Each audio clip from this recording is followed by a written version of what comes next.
Hi hello అందరికీ good morning అండి. ఈరోజు వచ్చేసి తాబేలు పూజ అయితే చేస్తున్నాను.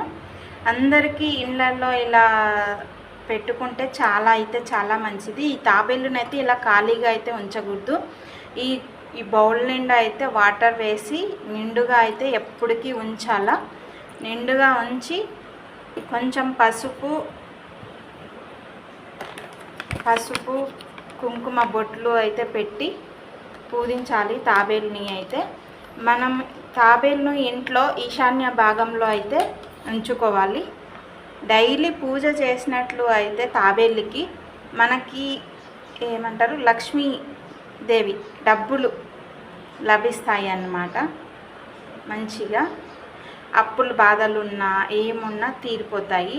ఇలా తాబేలుకి పూజ చేసి డైలీ పూలతో అలంకరించి ఇంట్లో మంచిగా నీట్గా పాజిటివ్ ఎనర్జీ అయితే వస్తుంది.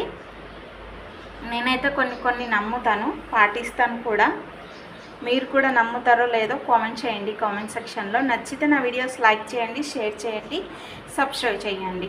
ఇలా రోజు తాబేలుకి పూజ చేయడం ద్వారా మనకి ధన నష్టం, ఆస్తి నష్టం అయితే ఏం కలగదు. మంచిగా లక్ష్మీదేవి అనేది కలకలలాడుతూ మన ఇంట్లో ఉంటుంది.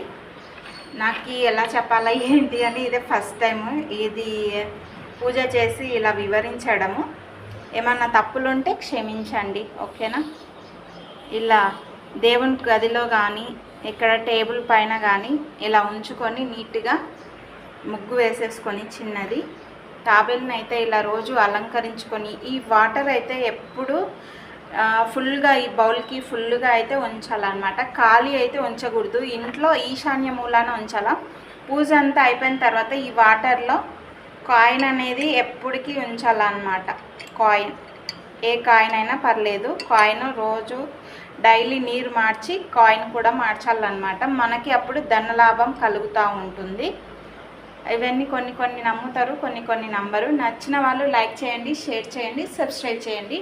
మీరు కూడా ట్రై చేయండి. ఈరోజు మంగళవారం కదా, నేనైతే మొత్తం కడపానికి అయితే మొత్తం అలికేసి పూజ అయితే ఇంకా చెయ్యాలి.